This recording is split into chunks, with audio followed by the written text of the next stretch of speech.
एक दर्जी जो कभी हज पर गया ही नहीं, फिर भी अल्लाह ने उसे हाजी बना दिया। कैसे? चलिए जानते हैं पूरा वाकया। एक छोटे से गांव में अहमद नाम का एक गरीब दर्जी रहता था। दिन भर वो कपड़े सिलता और उसी से अपना परिवार का गुजारा करता था। लेकिन जब भी वो हज से लौटने वाले या हज पर जाने वाले लोगों को देखता तो दिल में एक ही तमन्ना उठती और कहता, इंशाअल्लाह एक दिन मैं भी इसी तरह अल्लाह के घर जाऊंगा। वो दिन रात मेहनत करता, लोगों के कपड़े सिलता, कुर्ते कमीज बनाता और जो थोड़ा बहुत कपड़े सिलकर कमाता उसमें से कुछ घर के खर्च में लगाता और कुछ पैसे चुपचाप बचाकर रख लेता। सालों की कड़ी मेहनत, सब्र और दुआओं के बाद आखिरकार वो दिन भी आ गया जब उसके पास हज पर जाने लायक पैसे जमा हो चुके थे। दर्जी खुशी से रो पड़ा। उसने अल्लाह का शुक्र अदा किया और हाजियों के काफिले के साथ हज के सफर पर निकल पड़ा। रास्ते में एक जगह काफिला आराम के लिए रुका। दर्जी जरूरत के लिए पास के जंगल की तरफ गया। वहीं उसने एक ऐसा मंजर देखा जिसने उसके दिल को झकझोर कर रख दिया। एक पर्दा नशीन औरत एक मरे हुए जानवर का गोश्त ले जा रही थी।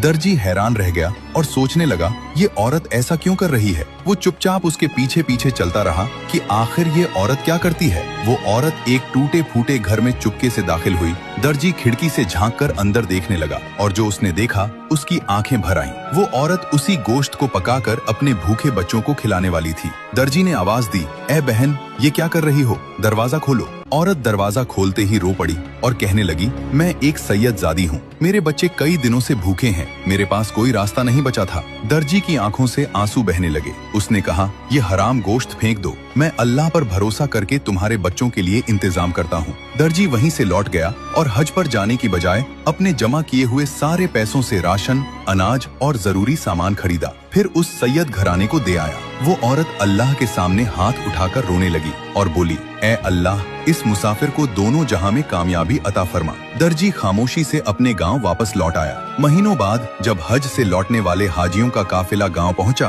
तो दर्जी उन्हें फूलों की मालाएं पहनाने लगा। हाजियों ने हैरानी से कहा, भाई तू हमें माला क्यों पहना रहा है? तू तो हमारे साथ हज पर गया था। गांव वालों ने कहा, नहीं, ये तो यहीं हमारे साथ था, ये हज पर गया ही नहीं। सब हैरान रह गए। तभी हाजियों ने कहा, हमने इसे हर मुकाम पर देखा, हर रुकन में इसे दुआ करते देखा। अल्लाह ने दर्जी को सिर्फ उस औरत की मदद के बदले गैब की मदद से हज करा दिया। सुभान अल्लाह। दोस्तों, अगर आप भी अल्लाह के घर जाना चाहते हैं तो दिल से लिखिए, आमीन।